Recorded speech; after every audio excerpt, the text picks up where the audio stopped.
Right, come on, hurry up, I need to start. Mine do. Mine starts on time. Alright.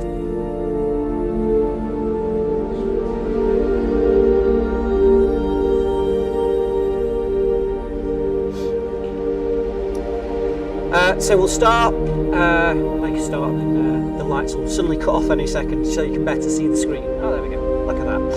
Perfect. And now I don't get to see you at all now, which is even better for me. So these are just some of the things we're going to go through today. First of all, I should probably say thank you for coming out and seeing us tonight, for those of you that have, and hopefully there's some people at home as well that are watching. I know how the whole university UCAS system and basically next steps can be a bit vague in what happens next for your child. So we thought if we do these evenings right at the start of the year, it gives us a much longer time to kind of talk about and help with their next steps whilst they complete the course. And obviously one of the biggest things we want to talk about is UCAS, is the university route. We'll also briefly be mentioning apprenticeships and employment at the end. But these are all just some of the things that we're going to be talking about today. So, if I go the right direction. So as I said, this is going to be primarily about UCAS. And basically, what is UCAS? So, UCAS basically stands for the Universities and Colleges Admissions System, which is basically, so it's a charity, an independent charity, so it won't ever take money from any organisation or any particular universities or things on those kind of lines. It is an absolute charity, and they will support about 1.5 million students every year, and they'll manage about 3 million applications. So they have a really big job ahead of them. So basically what we're trying to say is, if you want to go to higher education, you basically have to go through UCAS. Okay? Universities won't accept direct applications. They will always point you towards UCAS. You will always have to go through the UCAS system in order to apply to universities. So basically, if there's a higher educational course out there, it's on UCAS. Okay, so it's a really important system, and one that we spend a lot of time exploring. We've already done quite a bit towards the end of year 12, and now we are prioritising it in our network or form time up until Christmas. How do we actually access UCAS? Well, you access it through a portal, a website portal. So it's basically just ucas.com, UCAS.com. And then students will be able to create their own accounts in that. It doesn't really matter if they create an account using their college details or their own personal ones. Sometimes it's better to do it on your own personal ones, only because the college accounts will close in August of their end of year 13. So it's sometimes better to use an independent email address, but it shouldn't matter if you have used your college account, because by that point this year's applications will be closed by the time your accounts get closed down. So it doesn't really matter. It can be connected to the college, and obviously this is what we recommend all our students do. We have what's known as a buzzword, which all students enter when they're doing their applications, and that will link their accounts to college. And what that means is we can see their applications and how their applications are processing through the UCAS application form. But it isn't absolutely necessary for them to do that either. However, it allows us to put in predicted grades, which they will need in order for their university courses, and allow us to write references for them. So it is important that they do this. You can do it, as I just said, as an independent application with referees, but I'll come back to this at the end.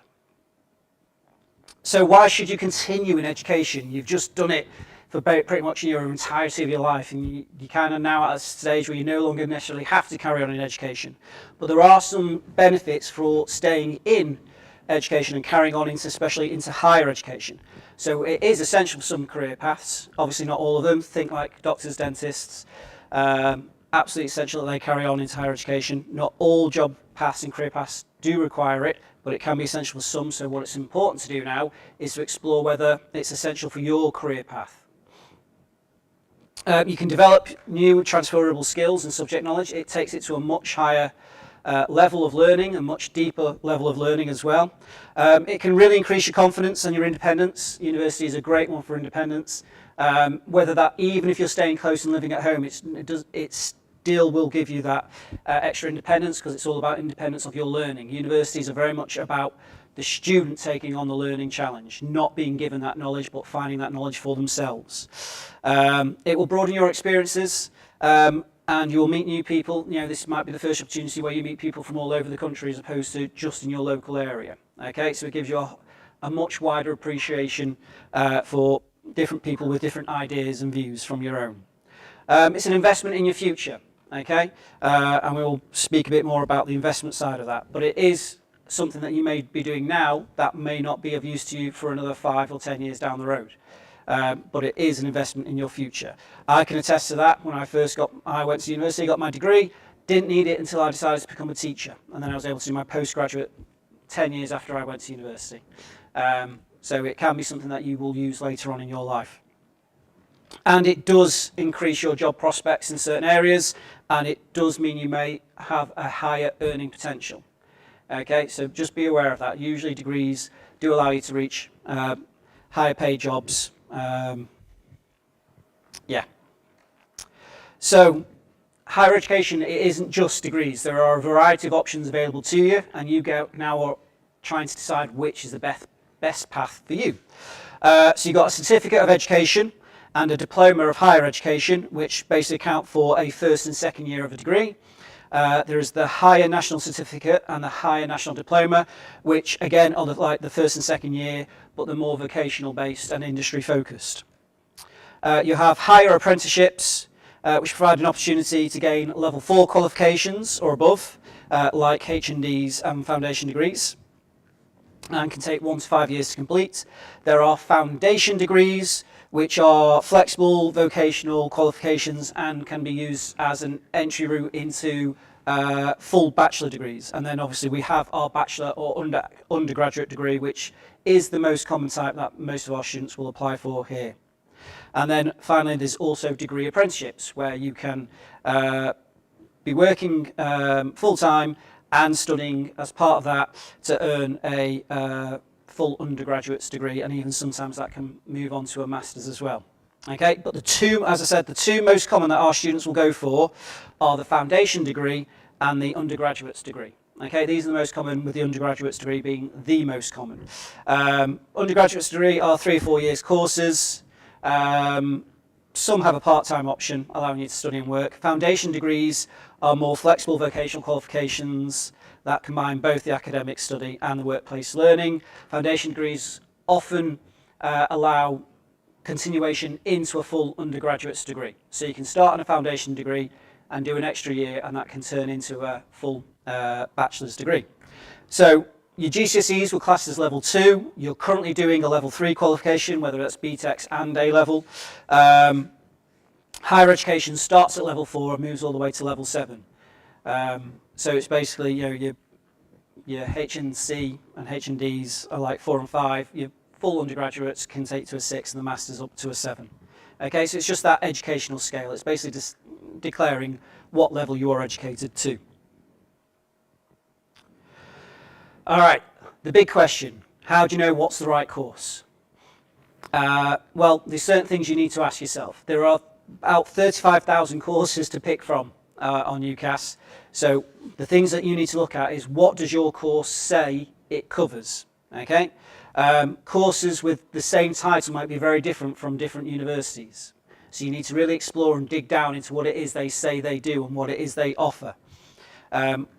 Just as I said, so check out that course content, check out the modules. What is it they're going to ask you to do in that time?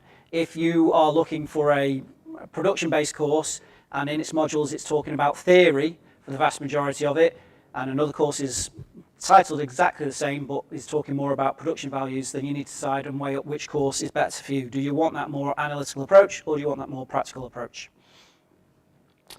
Yeah, just talked about the modules. One of the big things that students like to see is courses they offer some internships into actual industry places, or perhaps even some overseas content as well. Some courses do offer that, and that might be something you want to look out for in the courses that you are looking for. One of the things you also want to keep your eyes open for is how that course is taught. Is it just through massive lecture halls where you're one of 1,000, or is it in lots of small workshop seminars with a more intimate dialogue with your tutors?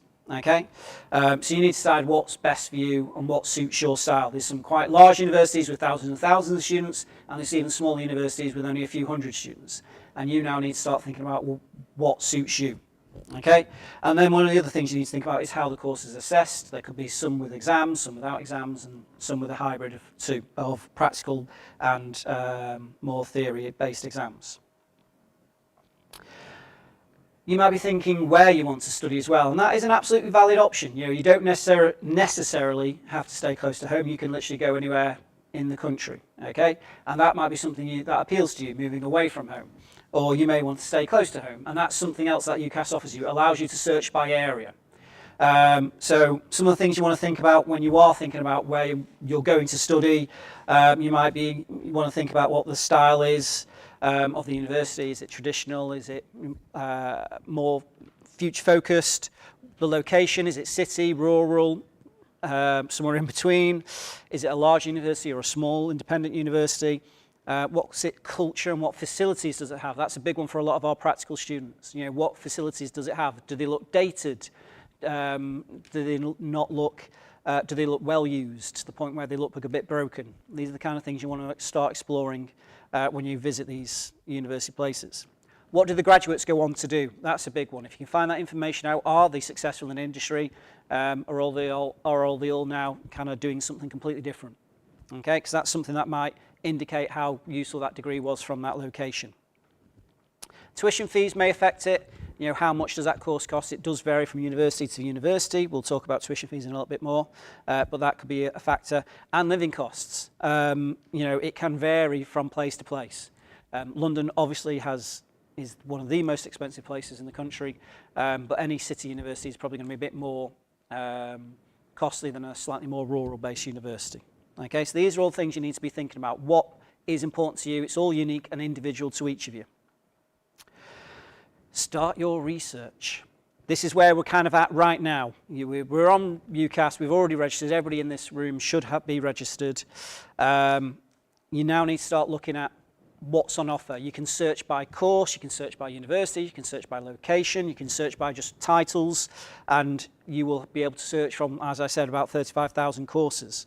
Have a look for open days and events that the university is hosting, even if they're just online events, giving you a chance to speak to people, meet people, and find out directly from that university what they can offer you and what they can do for you. Yeah, you'll be able to look at check your grades against UCAS points. We'll talk about UCAS points in a little bit in a second. You'll be able to speak to those who know more about the university application process on the UCAS website, and you can get all sorts of advice from different careers advisors on there. There's quizzes to help you with your personal statement writing and helping you find the right university. And basically, this is where you are going to now, and should already have, started your application. So, the process, you register, you create your account, you will need to then complete your application, okay? That is an independent task to do. Only you know your personal details, so it's important that you get that done. We will help and give you time to do it, but it's up to you to get that done. What we won't do is necessarily chase you and hunt you down to do it. This is an optional thing. You don't necessarily have to do this. Our advice would be, but it's up to you to get that done in time. If you've registered with the school, which you all should hopefully have done as well, we can then finish your applications in terms of adding your predicted grades and your references, and then we will send that to the universities. You don't have to. We will send it off to UCAS, who will then, they will send it off to the universities. The universities will then make a decision based on your application, and then you will hear back from those universities and the courses that you've applied for, either in a positive or a negative. Deadlines. So this year's application is already open. Sorry, that should say the 2nd of May 24. I don't know why it says 23. But We are now kind of obviously September side, so applications can now actually be completed and submitted. As of right now, there will be people who have finished their application process, and the universities will already be looking at their applications and making decisions on their places. Yes, and by the 31st of January, sorry, the 16th of October, if you're applying for Oxbridge, they have a much shorter deadline. 31st of January is basically when the UCAS process ends officially for them. What that basically means is if you get your application in by the 31st of January, any course, any university you've put down on it, they have to look at your application. They have to look at it and judge it fairly. After that, they don't have to look at your application. They don't have to take it on board. You can still submit one, but the universities can ignore it if they wish to. Okay. By February 28th, the extra opens, which basically means those courses that still have places on it will open up for those that will have late applications. And by 30th of June, clearing will open for those that perhaps haven't done an application as of yet or were unsuccessful with their 5 choices. Okay, and then you can pick from courses that are still available at that time. What it comes down to is making sure you meet your deadlines for this if you want to have the pick of your university course. The deadlines are really, really important for this process. So what are our deadlines? Okay, so you've seen UCAS's deadlines. What are ours? Students should be doing their applications as of now and in their own time as well as form time and network time. On October 18th, we would like to see the applications complete with a first draft personal statement. Okay, that will give us between November and December to polish and finish any personal statements that are needed, but we also have to write your references. That takes time. One of the things that always happens is students leave it to the last minute and then just expect us to knock you up a reference in a couple of minutes. It does take us time to write you a reference because it is the references and the personal statements that the uni spend the most time reading and deciding on whether you should have a place or not. So we have to be very thorough and careful with our references, so we need time to write those. As I said, the earliest you can get your applications in, the more likely you will get the universities that you want to go to.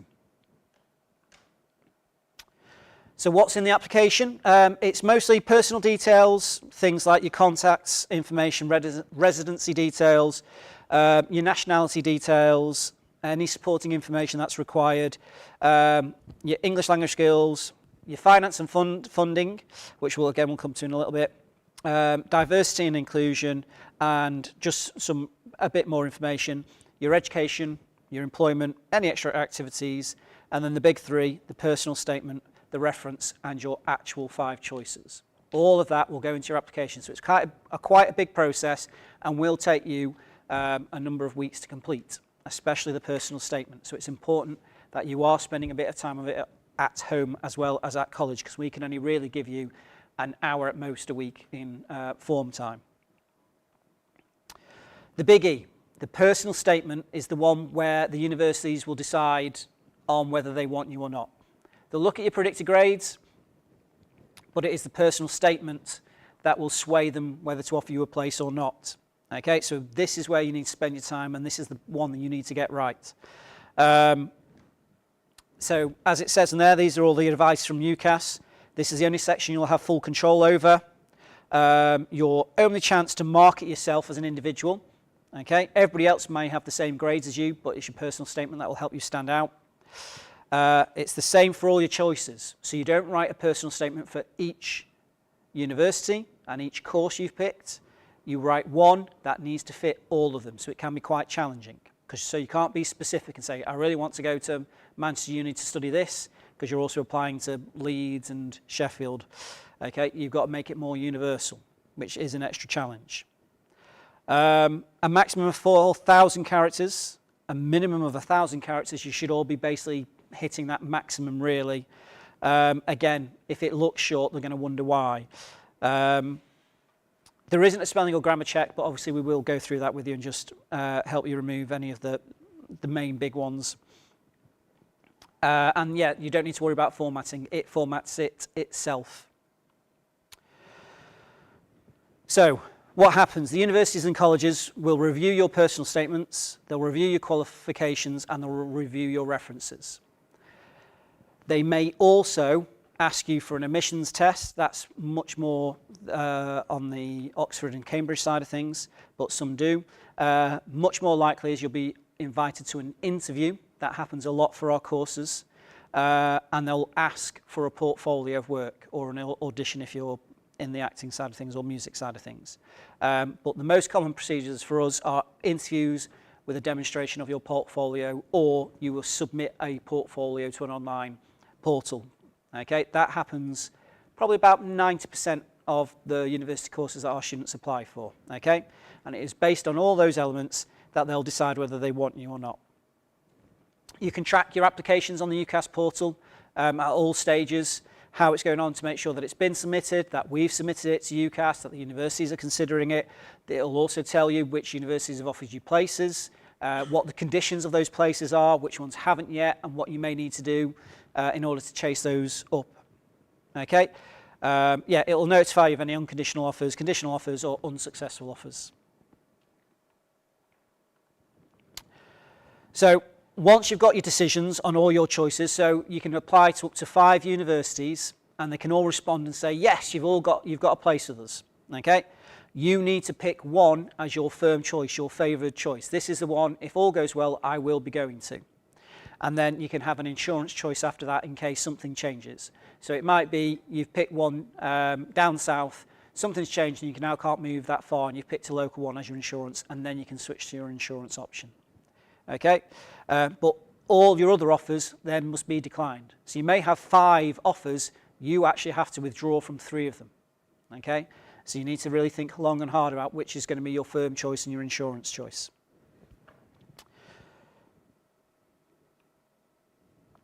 Okay, so the other things that may happen, if you've not had any offers from your 5 choices, you will be given an opportunity to add extra choices, extra options, extra courses. And again, if those are unsuccessful or you do a very late application, you can go through the clearing process to join a university course at this stage. Okay, some students do that. The only limit there is you can only apply for courses where there are spaces. So lots of courses are full by this point.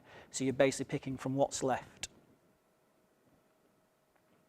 So this is a really important thing. This is the tariff, so you can start deciding on what your course grades are going to equate to in UCAS points. So I've laid them all out there for you.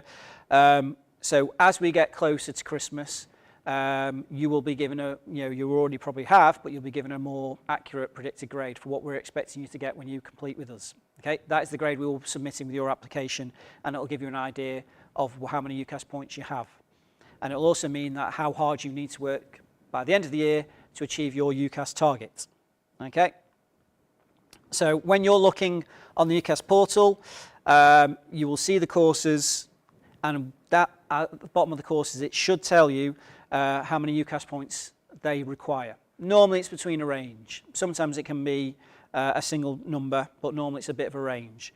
So in this case, as you can see from that example course, they want you to get a merit or a distinction merit in order to be applicable for that course.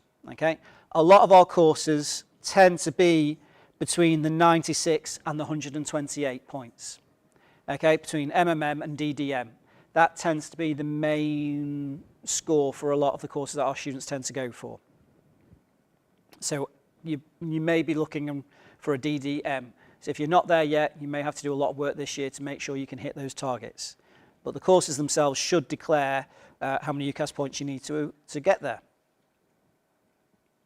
Okay. Tuition fees, the fun stuff. It is not as scary as you may think it is. Okay, that's the thing I really want to get across here. It's why I've kind of used the picture to kind of exaggerate the fear factor. Tuition fees aren't something that needs to put you off going to university. They aren't something that needs to scare you off. What are tuition fees? They are the fees that are charged by the universities and colleges to cover the key elements of their courses. Okay, and it may include some academic life as well. Tuition fees normally cover, so this is what you pay and this is what it should be paid for: the lectures, the seminars, tutorials, course admin costs, facilities, support services, potentially some field trips, but not necessarily. That is the university's charge to you for attending their university. That fee normally will not cover any photocopying, IT, books, some equipment,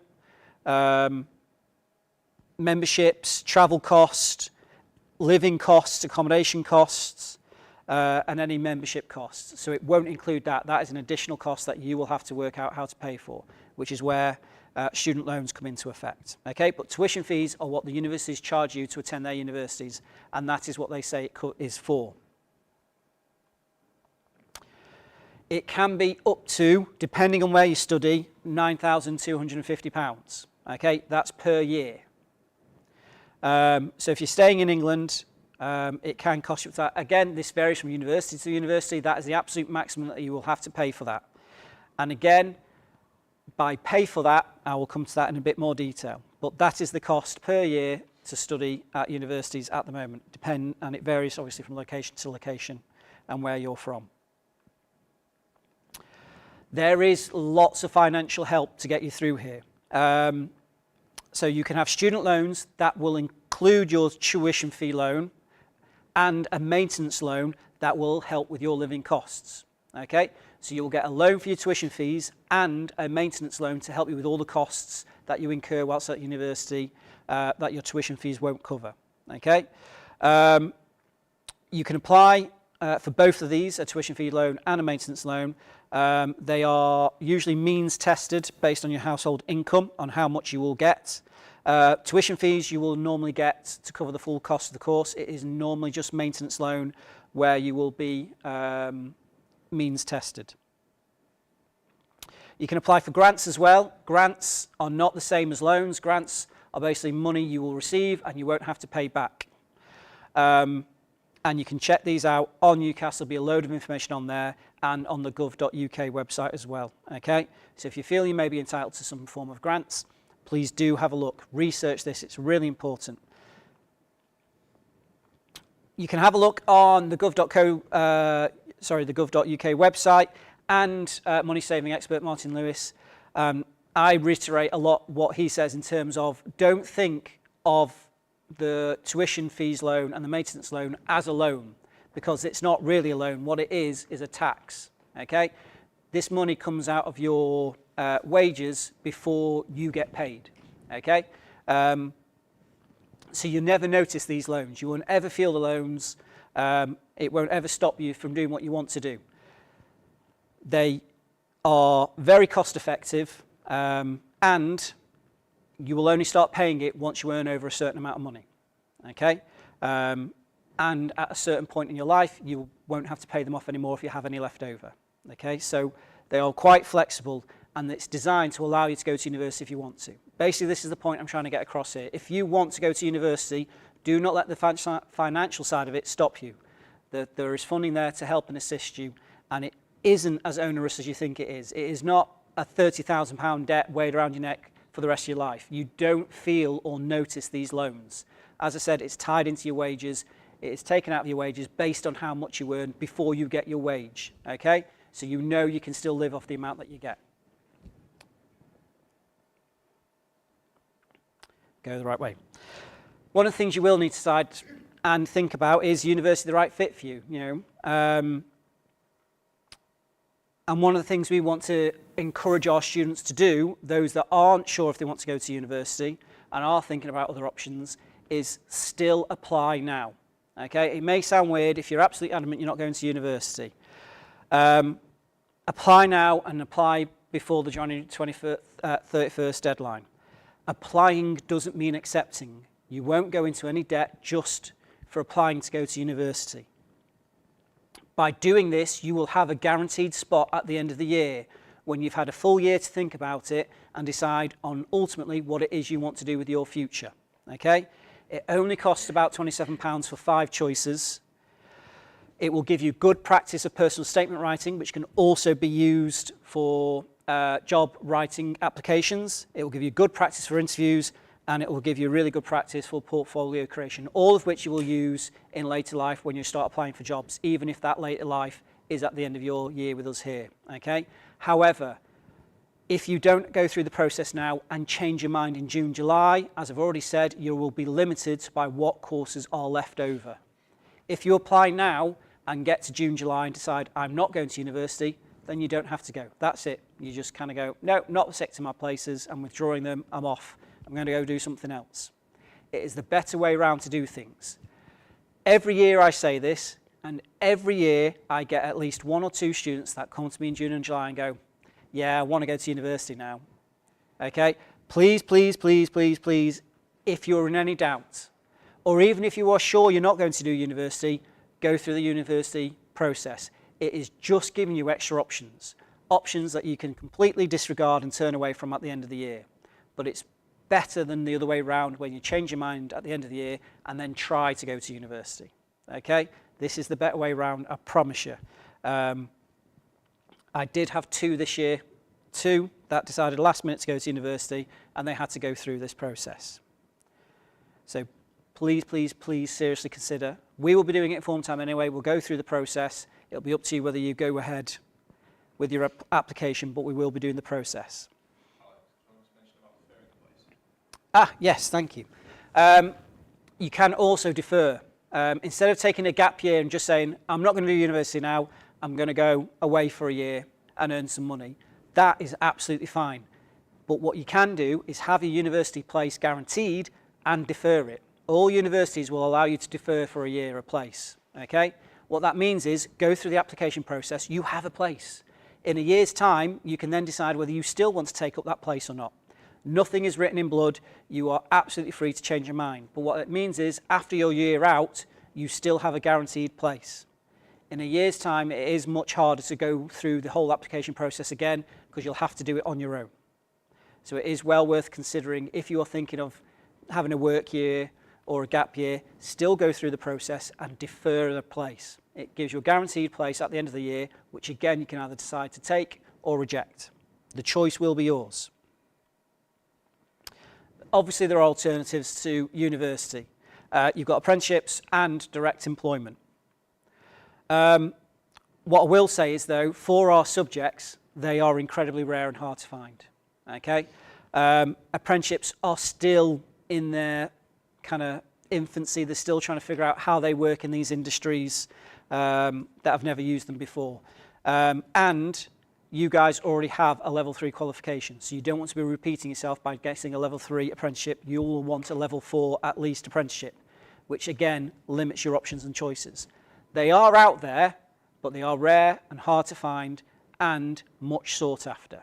Okay, so I just want to try and give you the reality of the situation as well. You have to absolutely be certain and give everything you can in applying for these places.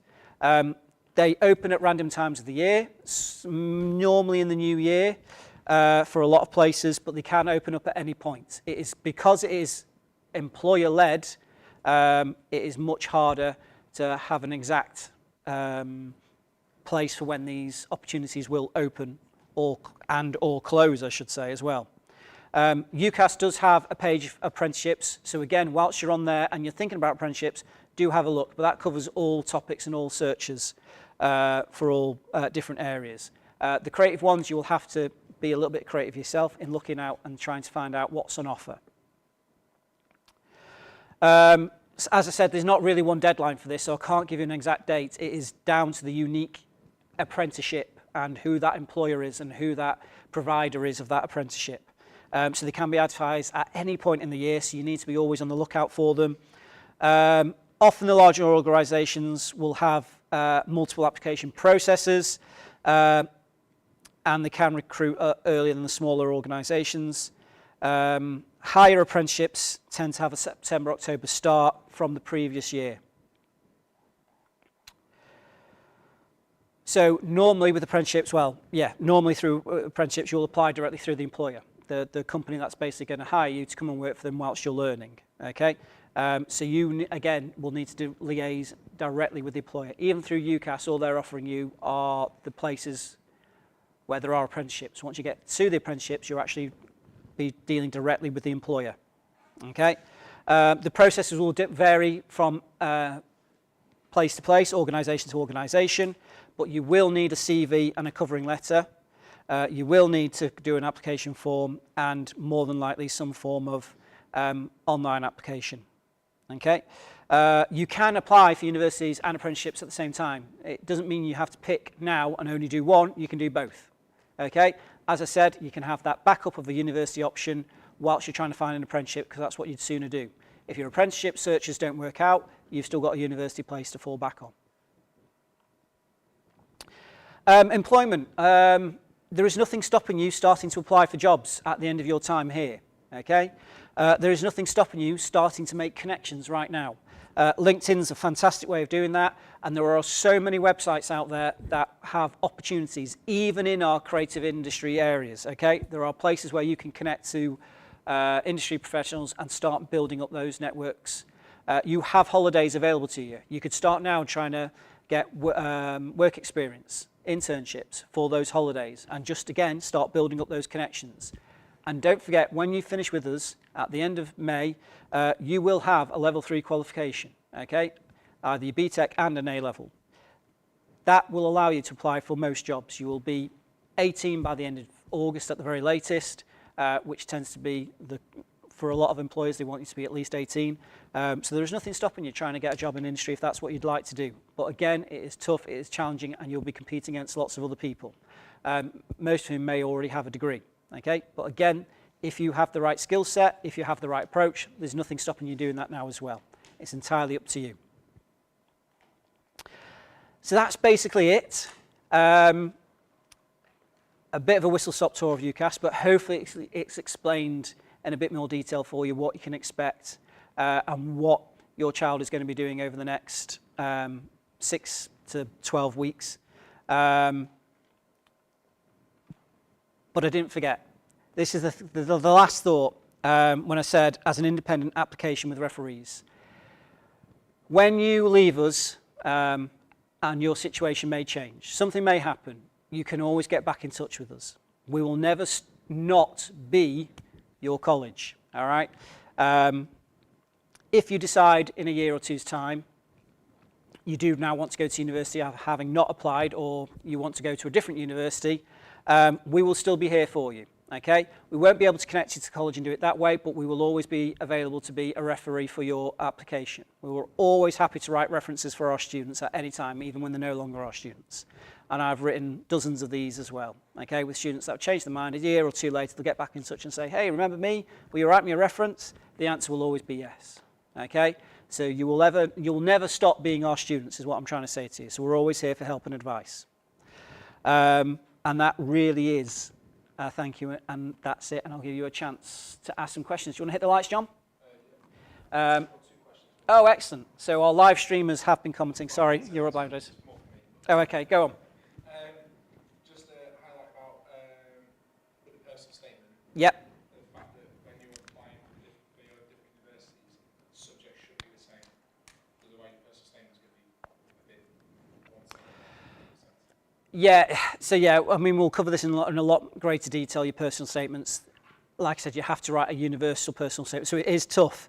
You can do it. It can be done if you say, oh, I don't know whether I want to be a videographer or a pianist, let's say, and you've got to write a reference to apply to very different courses. It can be done. It is challenging, so you need to think about in the application process. It might require you to actually pick a side, because as John says, it can be tough having very different ones, especially if you go from, oh, I want to work in media production, or I want to be a mechanic. That can get really complicated.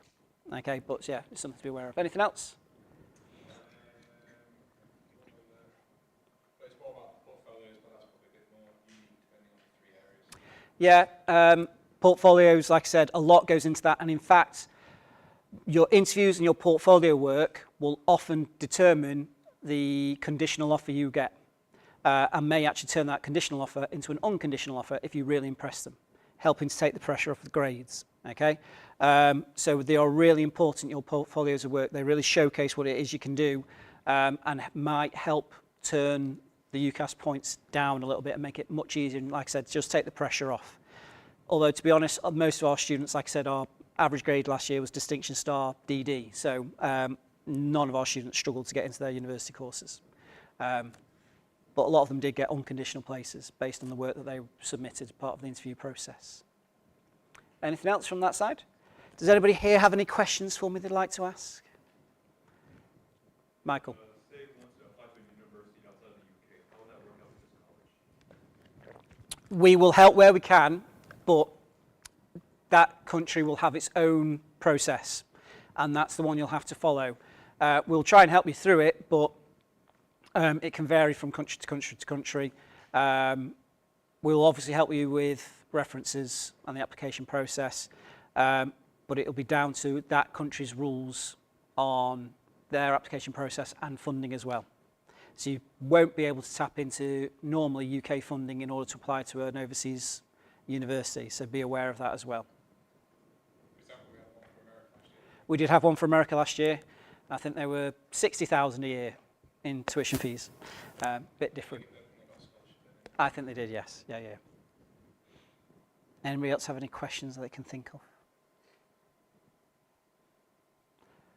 In that case, I will leave it there and thank you all for coming. If anything springs to mind in the in-between, please just email me. All the students have my email address, so you can ask them for it, but it's basically alex.kelly@the-UTC, blah, blah, blah, blah, blah, blah. Yes, John? Sorry, if the uni is not on UCAS, would you recommend this? I believe that every university has to be on Every university has to be on UCAS, yeah. I can't think of one that isn't for any reason, because they have to follow the same procedures as all the others. So if it's a university, it should be on UCAS as an application means, yeah. But if you know different, yeah, let me know, because that'd be an interesting one. Any other questions come through? No, just that. Okay. Yes, Morgan. What would we apply for, like, when we put the course that we wanted down, we had trouble finding games design, do we just put like the courses goes to that, or we put computer science down because we couldn't find it? Oh, right. We'll go through that network, but there are thousands. You just need to search, use the right, and this is something you'll all find, you need to basically search using the right words and terminology. So try variety, so don't just type games design, try games production, try games art, try games mechanics, try games this, that and the other, just try games as well. But there's loads of different ways around it, but we'll have a look at that in network. That's a really good point, yeah. Alex, just on that, about, there are sometimes different names given to the same course. So for example, graphics, there might be graphic design, graphic communication, graphic Yeah. art, visual communication, and they're all pretty much the same course. Which is why it's really important you delve into the courses and see what the modules are, what the course content is, and how it's all broken down. So you have to really explore each and every course, because the universities, they all give them their own names. They basically design the courses. It's not like they're following a strict curriculum. They make it, basically. So yes, they can be all very different. Just another one that has come up a couple of times this week about allowing students to go to a university during the day in college time. Yes, absolutely, yeah, really good point that. Open days, we really do encourage students to go to them. You may be going quite far afield, so there is absolutely no problem you using college time to go visit universities, and it is really recommend that you do go see them. You might be spending the next 3 years of your life there, so it's well worth seeing it ahead of time before you take your place, if you can, okay? Please do check out the university's websites, as well as the one on the UCAS, because it will tell you about open days as well. That'll be really important for you as well. Okay, so do try and visit them if you can. We will be organising a few. In fact, we've got one on Tuesday to FutureWorks, their Media City campus, which is walking distance for visual effects. So we will offer a few, but if you have a particular university you want to go to, you absolutely can go to that, and you can absolutely get time off college to do that. Anything else come through? Awesome. Thank you all for coming out. Really, really appreciate your time and effort. Hopefully it's been of interest to you, or a bit use. Me, John and Lauren will all be outside in the HM area in a second, so come and grab us and speak to us if you've got any questions or follow-ups you'd like to go through in a bit more detail. Other than that, thank you very much. And yes, head off, go home, run free.